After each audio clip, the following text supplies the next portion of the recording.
کہا اے عمر کیا کر رہے ہو تم؟ بنو زہرا اور بنو قریش کو کیسے سنبھالو گے؟ یہ قبیلے تمہارے خلاف ہو جائیں گے۔ بڑے جلال والے تھے، بڑا انداز تھا حضرت عمر کا۔ کہا لگتا تم بھی مسلمان ہو گئے ہو، مجھے ڈرا رہے ہو، مجھے روک رہے ہو، تم بھی ایمان لے آئے لگتا ہے۔ اور کہا ہاں میں بھی ایمان لے آیا ہوں، مگر میں تمہیں اس سے بڑھ کر بات بتاؤں، غصہ بعد میں ہونا، اپنے گھر جاؤ، تمہاری بہن اور تمہارے بہنوئی بھی ایمان لے آئے۔ حضرت عمر کو یقین نہیں آیا، آپ کے بہنوئی تھے سعید بن زید رضی اللہ تعالیٰ عنہ، ٹھیک ہے؟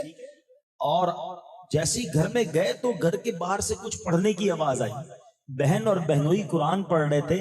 حضرت خباب رضی اللہ تعالیٰ عنہ ان دونوں کو قرآن پڑھا رہے تھے، چھپ چھپ کے سارا معاملہ ہو رہا تھا۔ جیسے حضرت عمر کے آنے کی اطلاع ملی تو حضرت خباب پیچھے چھپ گئے اور اندر گئے۔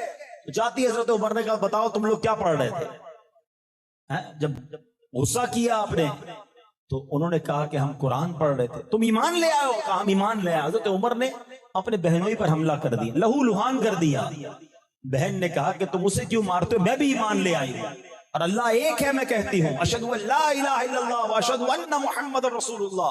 حضرت عمر نے بہن کو بھی مارا، مگر جب دیکھا کہ یہ لوگ کمال کا ایمان ہے کہ میرے غصے کے باوجود یہ چینج نہیں ہو رہے، جب غصہ ٹھنڈا ہوا تک بتاؤ تو تم پڑھ کیا رہے تھے؟ بہن بھی کیسی بہن ہے کہ تم اللہ کے کلام کو ایسے نہیں پڑھ سکتے، پہلے تمہیں غسل کرنا ہوگا یا وضو کرنا ہوگا، میرے رب کے کلام کو پاک لوگ ہاتھ لگا سکتے ہیں۔ آئے ہائے کیسا ایمان تھا، اتنے جلال والے، اتنے جناب، ہاتھ میں تلوار لیے بھائی آیا ہے اور بہن کی ہمت دیکھو کہ وہ اللہ کا نام لے رہی ہے۔ بھائی کو کہتی پہلے وضو کر کے آؤ پھر قرآن کو ہاتھ لگانا۔ حضرت عمر وضو کر کے آئے، اب تلاوت قرآن ہوتی ہے، آئے ہائے قرآن کا ایک ایک لفظ نور بن کر حضرت عمر کے دل میں داخل ہو رہا ہے۔ اب کیا ہوا؟ کہ مجھے اب نبی پاک کے پاس جانا ہے۔ بہن خوش ہوئی، بہنوئی خوش ہوئے، آپ کو لے کر آئے نبی پاک کے پاس۔ اچھا سب جانتے تھے کہ حضرت عمر جو ہیں وہ تو کفار کی فوج کے بڑے خطرناک جرنیل ہیں، تو حضرت عمر آئے۔ صحابہ نے کہا حضرت عمر آئے، اس وقت تو مسلمان نہیں ہوئے تھے، اندر جتنے صحابہ تھے سب گھبرا گئے کہ عمر آئے حملہ کرنے۔ حضرت حمزہ شیر خدا، حضرت حمزہ کی کیا شان ہے، نبی پاک کے مبارک چچا، وہ ایمان لے آئے تھے۔ انہوں نے کہا عمر کو آنے دو، اچھے ارادے سے آیا تو ٹھیک ہے، ورنہ عمر ہی کی تلوار ہوگی، اسی کا سر ہوگا۔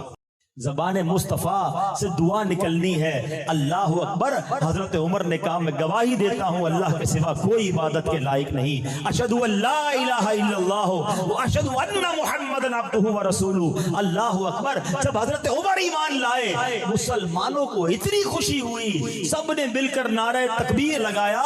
اس نعرے کی یاد میں ہم بھی نعرہ لگاتے، نعرہ تکبیر، نعرہ تکبیر، نعرہ رسالت، ہر صحابی نبی، ہر صحابی نبی۔ آئے ہائے ہائے کیا منظر تھا۔ جب پڑھو نا اس واقعے کو کہ حضرت عمر کے ایمان لانے کے بعد جو مسلمانوں کو حوصلہ بڑھا، آپ کو متمم الاربعین کہا جاتا ہے، آپ 40ویں ہیں، 40 کا عدد پورا کرنے والے حضرت عمر ہیں۔ اور سنو اس کے بعد کیا ہوا، حضرت خباب پتہ ہے کیا کہتے ہیں، تھوڑے دن پہلے ہی نبی پاک نے دعا کی تھی اے اللہ ایک دے دے اور اس سے اسلام کو عزت مل جائے۔ ذرا سوچو حضرت عمر وہ ہیں کہ جن کے سبب اسلام کو عزت ملی ہے، میں اور آپ ایمان لائے ہمیں عزت اسلام کی وجہ سے ملی ہے، مگر حضرت عمر وہ ہیں کہ جب سے آپ ایمان لائے آپ کے ایمان لانے کے بعد اسلام کی عزت میں اضافہ ہوا ہے۔ کئی بار سنا ہوگا وہ شعر، اب آؤ اس کا ترجمہ سمجھ آئے گا۔ نبی پاک بڑے غمزدہ تھے، ان بدبختوں نے بڑا تنگ کیا ہوا تھا اور آقا نے دعا کی تھی اے اللہ عمر کو اسلام کی دولت دے۔ جب آپ ایمان لائے تو نبی پاک کے دل کو کیسی ٹھنڈک ہوئی۔ سنو بریلی کے تاجدار لکھتے ہیں ناریوں کا دور تھا دل جل رہا تھا نور کا، ناریوں کا دور تھا دل جل رہا تھا نور کا، تم کو دیکھا ہو گیا ٹھنڈا کلیجہ نور کا۔ آقا بہت خوش ہوئے. اب سنو, کہتے ہیں کچھ لوگ گیم چینجر ہوتے ہیں, کچھ لوگ اثر ڈالنے والے ہوتے ہیں. اللہ کریم نے کچھ لوگوں کو بڑا مقام دیا ہوتا ہے. یہ آپ کے گوٹھ میں سردار ہوتے ہیں, آپ کے یہاں چودھری ہوتے ہیں, یا بڑے لوگ ہوتے ہیں. میں ان سے بھی بات کرتا ہوں کہ دیکھو تم اگر دین کی طرف آ گئے نا, اگر آپ نے دین کا کام کرنا شروع کر دیا, آپ کے پیچھے پوری قوم ہوتی ہے. اللہ نے آپ کو مقام دیا ہے. جس کو دنیا میں اللہ نے کوئی مقام دیا ہے وہ دین کا کام کرے, وہ اللہ کے رسول کے دین کو پھیلانے والا کام کرے, اللہ اس کے کام میں برکت ڈال دیتا ہے. حضرت عمر ایمان لا کے نبی پاک سے پتہ ہے کیا کہتے ہیں؟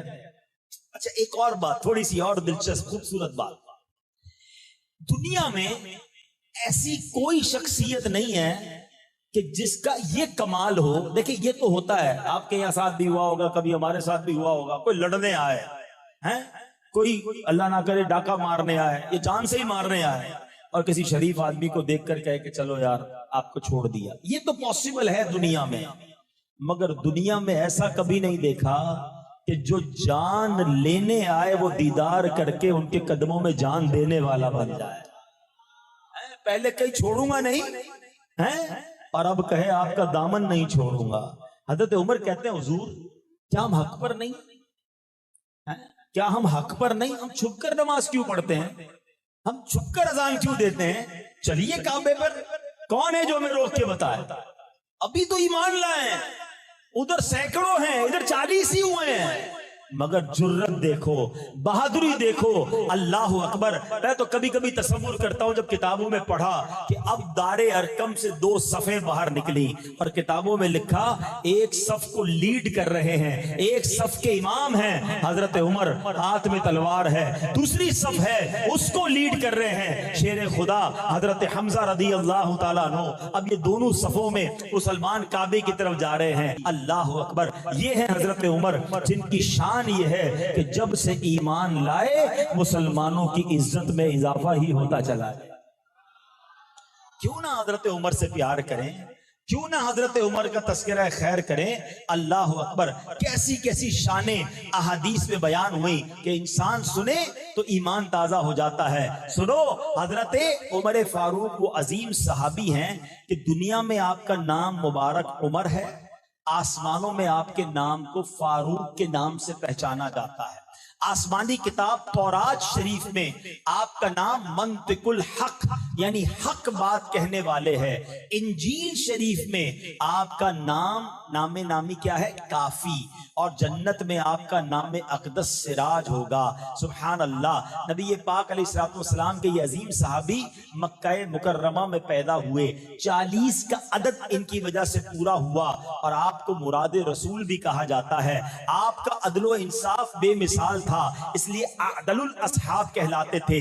صحابہ میں سب سے بڑھ کر عدل کرنے والے حضرت عمر 63 سال اس دنیا میں تشریف فرما رہے. 12 سال تک آپ نے خلافت کے فرائض سر انجام دیے اور وہ دور مسلمانوں کا سنہرا دور تھا. آپ کا انداز حکومت, آپ کا عدل و انصاف, آپ کا مبارک اخلاق و کردار, خوف خدا, تقوی و پرہیزگاری, عاجزی اور انکساری, رحم دلی قیامت تک کے لیے آنے والے مسلمانوں کے لیے ایک شاندار نمونہ ہے. آپ کو پتہ ہے آج بھی دنیا کی بڑی بڑی سپریم کورٹس میں بلکہ یورپ کے امریکہ کی عدالتوں میں بھی عمر لا پڑھایا جاتا ہے. حضرت عمر نے اس دنیا میں بہت سارے کام پہلی بار کیے. آپ نے گورنر کی پوچھ پرچھ کا نظام آپ نے کیا, قاضی کا نظام, عدالتوں کا نظام آپ نے سب سے پہلے بنایا, اور بھی بہت سارے کام ایسے تھے جو آپ کے دور خلافت میں آگے بڑھے. سبحان اللہ. حضرت عمر فاروق رضی اللہ عنہ کے بارے میں سنیے. ایک بار نبی پاک علیہ الصلوۃ والسلام کی بارگاہ میں جبریل امین حاضر ہوئے اور جبریل امین کو نبی پاک نے کہا کہ اے جبرائیل, عمر کے فضائل اور اللہ پاک کے یہاں ان کا مقام و مرتبہ کیا ہے ذرا بیان کیجیے. کون کہہ رہا ہے؟ نبی پاک کہہ رہے ہیں. اور کسے کہہ رہے ہیں؟ فرشتوں کے سردار جبریل امین سے. مگر حضرت جبریل کیا کہتے ہیں؟ لو جلست معک قدر ما لبث نوح فی قومہ, حضور میں اتنے سال آپ کے پاس بیٹھوں جتنی حضرت نوح علیہ السلام کی عمر ہے. لم استطیع ان اخبرک بفضائل عمر وما له عند اللہ، حضور میں آپ کی خدمت میں بیٹھوں اتنی سال جتنی حضرت نوح کی عمر تھی، اور میں ساری عمر فضائل عمر بیان کرتا رہوں، حضور پھر بھی پورے طور پر بیان نہیں کر سکوں گا۔ بیت المقدس، اللہ اکبر، یہ واقعہ سننے والا ہے کہ حضرت عمر کا ذکر کیسے آسمانی کتابوں میں تھا کہ بیت المقدس جب فتح ہوا نا تو اس کی فتح کا واقعہ بڑا حیران کن ہے۔ جب پہلی بار فتح ہوا حضرت عمر کے دور میں، حضرت عمر فاروق اعظم رضی اللہ تعالیٰ عنہ نے، بہت بڑے صحابی ہیں، جرنیل ہیں، عشرہ مبشرہ میں سے ہیں، حضرت ابو عبیدہ بن جراح رضی اللہ تعالیٰ، ان کو انہوں نے سپہ سالار بنایا اور لشکر دے کر بیت المقدس روانہ کر دیا۔ حضرت ابو عبیدہ بن جراح رضی اللہ تعالیٰ عنہ لشکر کے ساتھ بیت المقدس پہنچے، اور انہوں نے جو بیت المقدس کا جو قلعہ تھا جس میں کافر اندر تھے، غیر مسلم اندر تھے، آپ نے اس کا گھیراؤ کر لیا، 4 مہینے تک محاصرہ کر کے رکھا، مگر فتح نہیں ملی۔ 4 مہینے ہو گئے، نتیجہ بھی کوئی نہ نکلا۔ بیت المقدس میں ان غیر مسلموں کا ایک بہت بڑا راہب تھا، جو ان کا یوں سمجھ لے پادری سمجھ لیں، وہ قلعے کی دیوار پر چڑھا اور ابو عبیدہ بن جراح رضی اللہ تعالیٰ عنہ سے کہا کہ ہم ہر حال میں تم سے جنگ کریں گے، ہمارے شہر کو صرف ایک ہی شخص فتح کر سکتا ہے، اس کے اوصاف ہماری کتابوں میں لکھے ہیں، اور سنو وہ تم نہیں ہو۔ حضرت ابو عبیدہ بن جراح کو کہا تمہارے ہاتھ میں فتح نہیں ہے، ہاں ہماری کتاب میں ہمیں پتا ہے ایک بندہ ایسا ہے کہ جب وہ آئے گا نا تو وہ فتح کر لے گا، ہمیں یہ قلعہ چھوڑنا پڑے گا۔ اچھا، حضرت ابو عبیدہ بن جراح جو بڑے کمال کے تھے، کہا بتاؤ تو صحیح وہ کون ہے، کسی طرح پتہ تو چل جائے کہ ان کی کتابوں میں کس کا ذکر ہے۔ اچھا، وہ راہب بھی کمال ہے، اس نے بتا دیا کہ کہا ہماری کتاب میں لکھا ہے کہ وہ جناب محمد رسول اللہ صلی اللہ تعالی علیہ وسلم کا امتی ہوگا، اس کا نام عمر بن خطاب ہوگا، لوگ اسے فاروق کہیں گے، دینی معاملات میں بڑا سخت ہوگا، اللہ پاک کے معاملے میں لوگوں کی ملامت کی وہ پرواہ نہیں کرتا ہوگا۔ سبحان اللہ۔ حضرت ابو عبیدہ بن جراح نے یہ سنا تو آپ تو خوب خوش ہو گئے، نعرہ لگایا آپ نے کہا فتحنا البلد ورب الکعبہ، رب کعبہ کی قسم ہم نے یہ شہر فتح کر لیا، چابی مل گئی نا، اس کے منہ سے نکل گیا، ہماری کتابوں میں لکھا ہے، آسمانی کتابوں میں لکھا ہے بیت المقدس فتح ہوگا مسلمانوں کے ہاتھوں، مگر ابو عبیدہ بن جراح تم نہیں ہو، وہ ایک کوئی اور ہے۔ اچھا، اس کو یہ نہیں پتا تھا شاید کہ حضرت عمر حیات ہیں اور حضرت عمر نے ان کو بھیجا ہے۔ حضرت ابو عبیدہ بن جراح نے فوراً لیٹر لکھا، حضرت عمر کو حضور تشریف لائیے، اب کام آپ کے ہاتھ سے ہی ہونا ہے، اب کسی اور کے ذریعے نہیں ہونا، اب سنو مسلمانوں کے خلیفہ ہیں، عاجزی اور انکساری کا عالم کیا ہے، کسی کو پتا چلے کہ آپ جناب آئیے، بہت بڑا کام آپ کے ہاتھ سے ہونے والا ہے، وہ پہلے تو لشکر تیار کرتا ہے، پھر تو جناب شہر میں خبر دیتا ہے کہ دیکھو میری شان یہ ہے، میں جب تک نہیں جاؤں گا افتتاح نہیں ہوگا، دروازہ نہیں کھلے گا، کام نہیں ہوگا۔ حضرت عمر اپنے غلام کے ساتھ روانہ ہوتے ہیں، خچر ایک ہے، سواری ایک ہے، سفر بہت بڑا تھا، تو کہا ایسا کرتے ہیں کچھ گھنٹے میں سواری کروں گا، تم لگام کھینچ کے اس خچر کو یا گھوڑے کو چلانا، اس کے بعد کچھ گھنٹے تم سواری کرنا تو میں چلاؤں گا۔ اللہ اکبر، کیا دنیا نے یہ مثال دیکھی کہ غلام خچر پہ بیٹھے اور امیر المومنین سواری کو چلائیں؟ ایسا ہی ہوتا رہا، یہ باریاں ہوتی گئیں، حضرت عمر بیت المقدس کے پاس پہنچ گئے۔ کمال دیکھو، اب جب بیت المقدس کے قریب پہنچنے کا وقت آیا نا تو وہ باری آپ کے غلام کے خچر پر بیٹھنے کی تھی۔ غلام کہتا حضور سارا شہر آپ کا انتظار کر رہا ہے، پوری فوج آپ کا انتظار کر رہی ہے، ہم قریب پہنچنے والے ہیں، کتنا برا لگے گا کہ میں خچر پر بیٹھوں آپ پیدل چلیں۔ نہیں حضور، باری تو میری ہے، میری عرض سن لیں، آپ بیٹھ جائیں، لوگ آپ کے استقبال کے لیے موجود ہیں۔ اللہ اکبر، ایسے ہی نہیں عادل الاصحاب کہا جاتا ان کو، ایسے ہی عدل کا شہنشاہ نہیں کہا جاتا۔ عمر کہتے باری تمہاری ہے، کوئی بات نہیں، اگر وہاں پر قوم استقبال کے لیے موجود ہے۔ اس دنیا نے یہ منظر دیکھا، امیر المومنین خلیفۃ المسلمین نبی پاک کے چہیتے صحابی